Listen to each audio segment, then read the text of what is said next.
Hi again, everyone. Pastor Bob Kaler back here again to look at another section of Genesis. This past Sunday, we talked about Genesis 3 and the story of what theologians call the fall of humanity. And there was a lot packed into Genesis 3. This coming Sunday, we're going to be looking at Genesis 6 and the story of Noah. But I wanted to make sure we had a chance to look at these couple of chapters in between, particularly Genesis 4 and 5, where we see the events of Genesis 3 now beginning to spin out into the next generation, and we begin to see how sin begins to corrupt all of humanity as it continues to expand and grow. So I want to look at these chapters in some detail in these few minutes we have together. Hope this is helpful to kind of fill in the blank for what happens and explains how we get to the Noah story and why it's such an important story in Genesis and indeed in the whole Bible. Well, first a quick review. Remember in Genesis 1 we talked about an ordered creation, the idea of God creating a temple, and that on the seventh day he rests in that temple. He creates humanity in the image of God to be priests in that temple, to be those who exercise dominion, who are stewards of God's good creation. And then in Genesis 2 we had the account of human beings made out of dust, a sign of their mortality, but also a sign of their purpose, their one flesh union, male and female, fulfilling that promise to be fruitful and multiply, and also to till and keep the earth and the garden.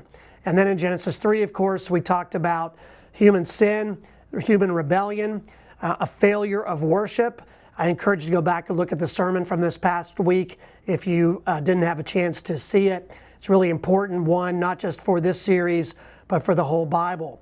But again, we get to the end of Genesis 3. Adam and Eve have been expelled from the garden, although God has cared for them. He's provided clothing for them. And now they're going to be living life outside the garden. And we soon learn how that life is going to kind of spiral out of control in the next generation. Adam and Eve have their first two offspring. Eve in chapter 4, verse 1 says, I have produced or gotten a man with the help of the Lord. And she names that first son Cain, which is the Hebrew word kana, which means to get. So this is how she's expressing this idea of childbirth. She has gotten a man with the help of the Lord, coming through childbirth. This is part of the curse, but also part of the blessing and part of human vocation to have children. Now, she has a second son called Abel, Havel, breath or vapor, which kind of gives a foreshadowing of how his life is going to go. You often see that in the scriptures. There are times when people's names are patronymics that sort of name the characteristic about them. So Abel is a herdsman. He deals with flocks, whereas Cain is a farmer. He produces produce. Both occupations are needed outside the garden.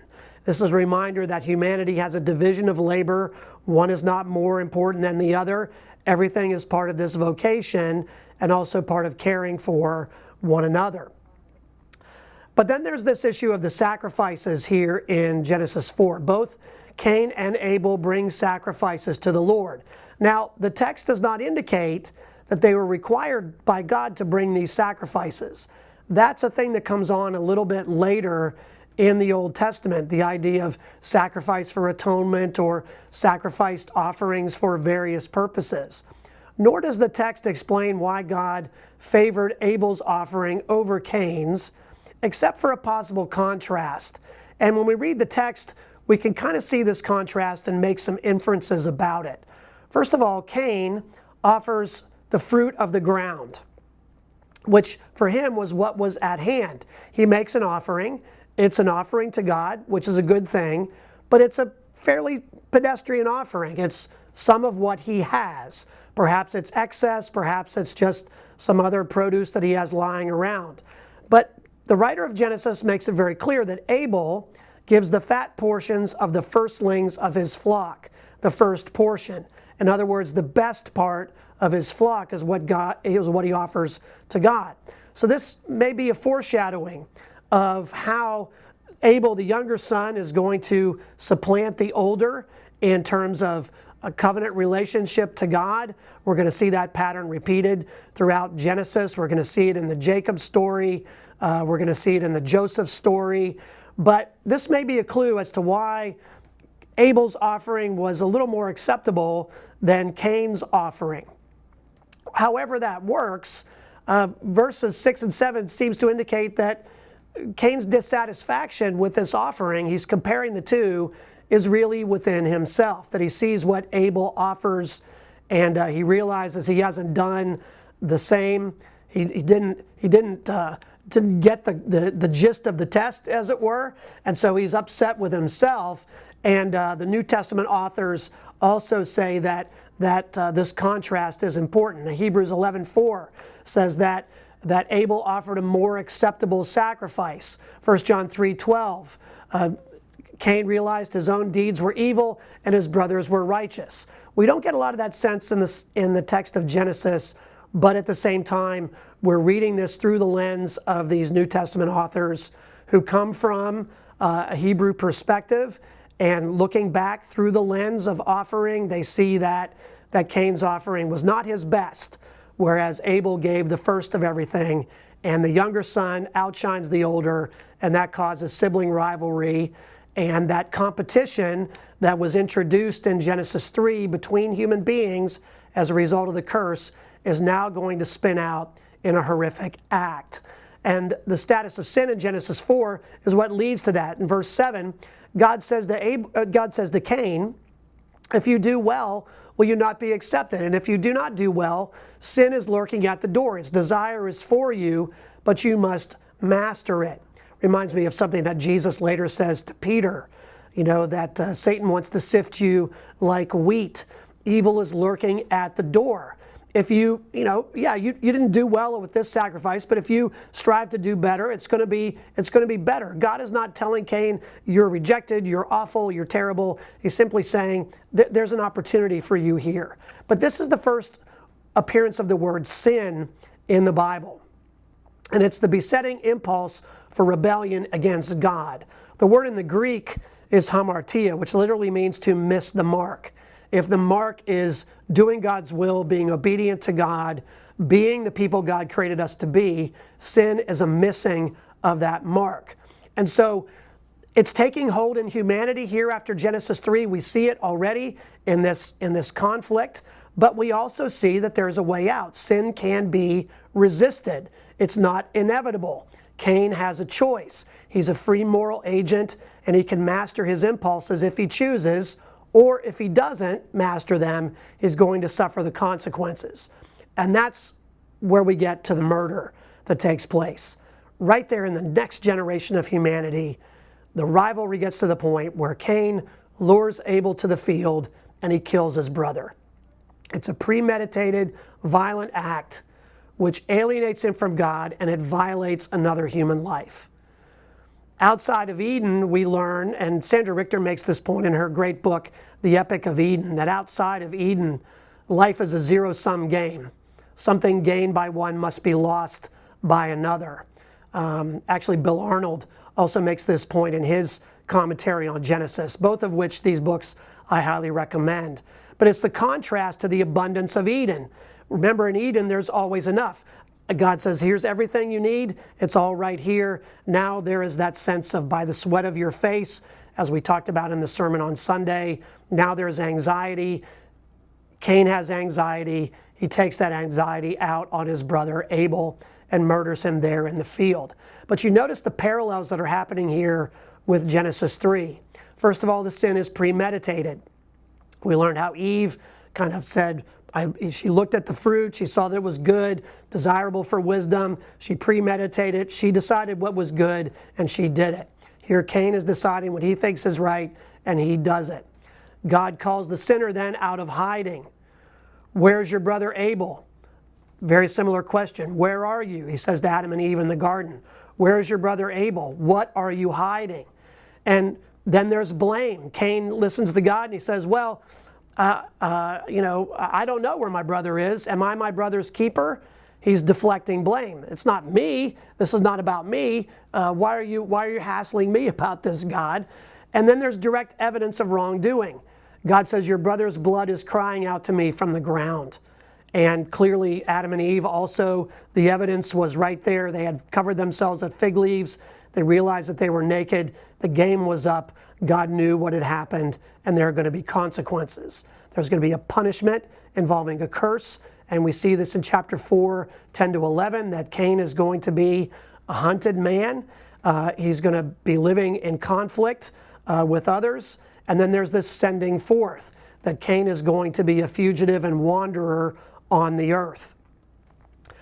God, though, provides Cain with a mark. Even though there is punishment and judgment here, there's also a sense of grace. He's going to be expelled from the ground and from God.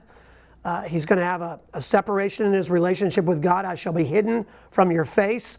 No longer, again, is God walking side by side with them in the garden. Because of their sin, there's a barrier between them and God. And there's an expectation of blood vengeance in that world, by kin of the victim. And so, who are the kin of the victim? Well, at this point, we don't know. Genesis doesn't tell us, and we talked about that in a previous video. Where are all these people that Cain is worried about? But the point here is that Cain would have no protection against these people who are going to seek vengeance for him for Abel's life. And so as an act of grace, just like God clothes Adam and Eve, God offers Cain protection, a mark of Cain that's going to protect him from others. Now that mark is not specified. Some think it was a tattoo, sort of like this Hebrew symbol, but we don't know what it was, but it was something that was marking Cain out as being set aside. But he's sent into the land of Nod, which is another sort of descriptive name that talks about being wandering or homeless. That's what the land of Nod kind of indicates here. So Cain has a mark, and he's now a wanderer on the earth.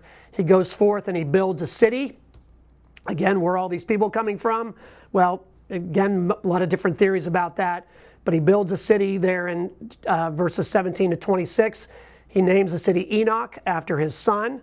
And then in we get the origin of the artisans and functionaries who come from Cain's line.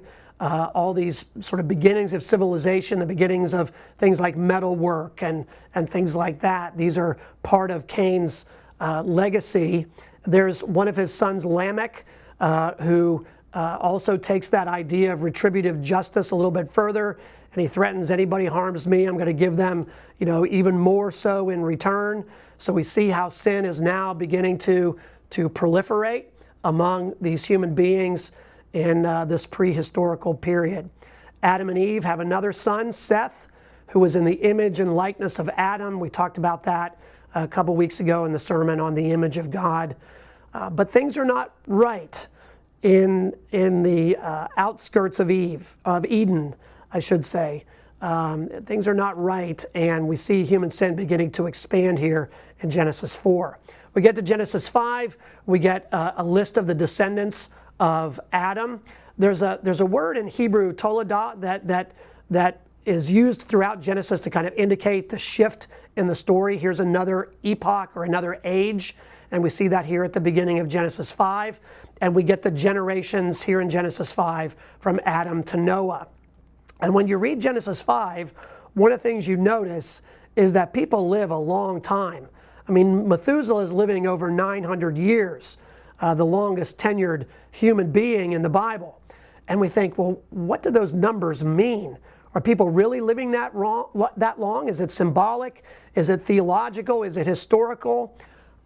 Whatever it is, I think it's indicative of the emphasis here in the early chapters of Genesis on the irretrievable differences between this prehistorical age, this primordial age, and our own age, which really kind of begins with Abraham.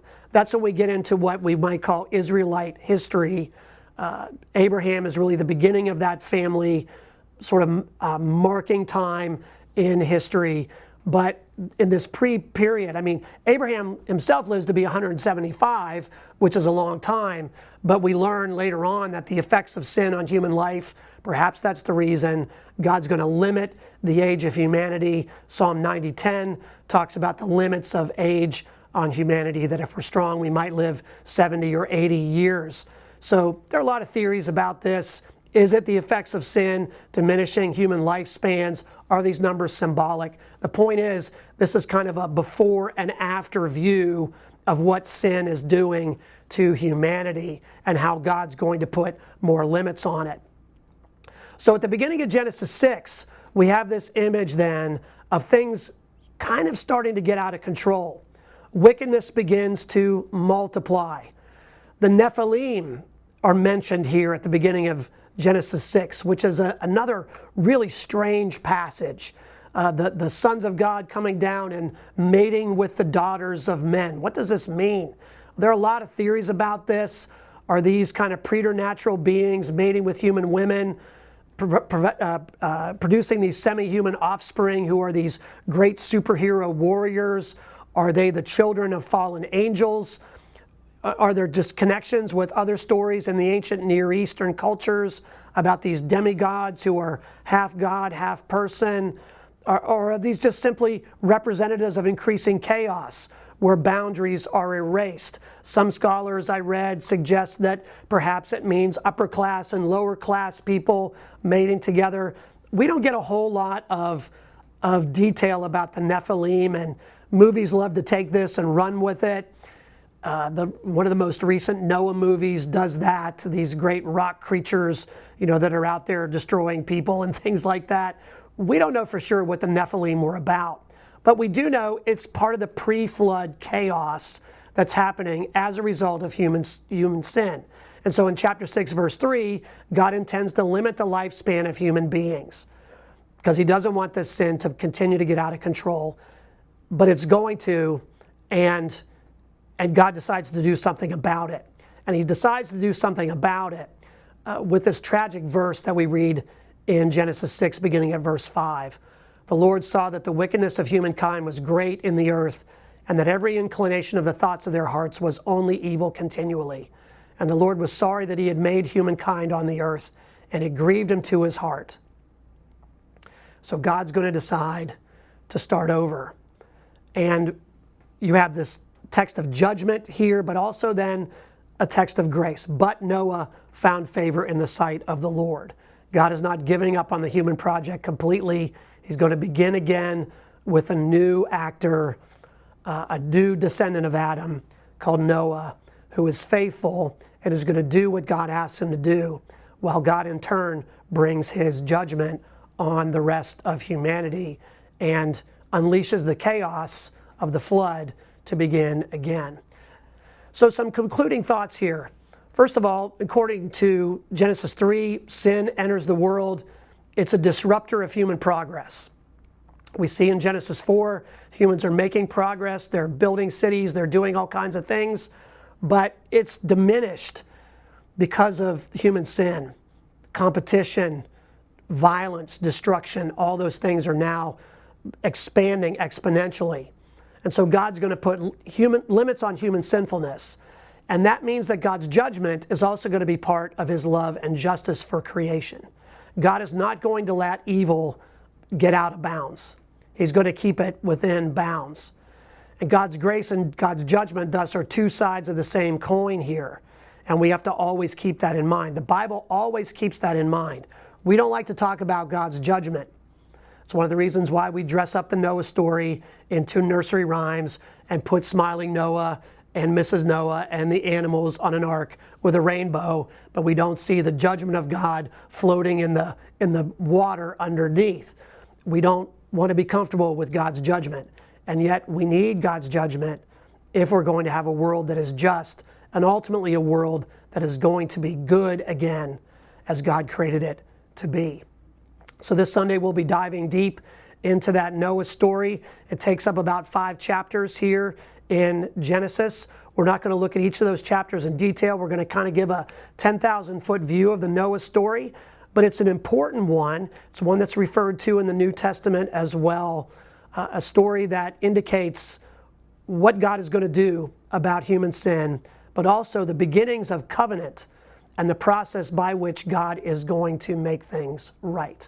So I hope to see you on Sunday. You can find us online if you're watching this aldersgateyork.com. Our services are broadcast at 9 and 10:30 Eastern Time on Sunday mornings. We live stream them. They're also archived on our Aldersgate York YouTube page. I also encourage you to subscribe here to the blog, bobkaler.substack.com. That will give you an opportunity to receive these videos and other things in your email inbox every week. Great to be with you. Look forward to seeing you all on Sunday.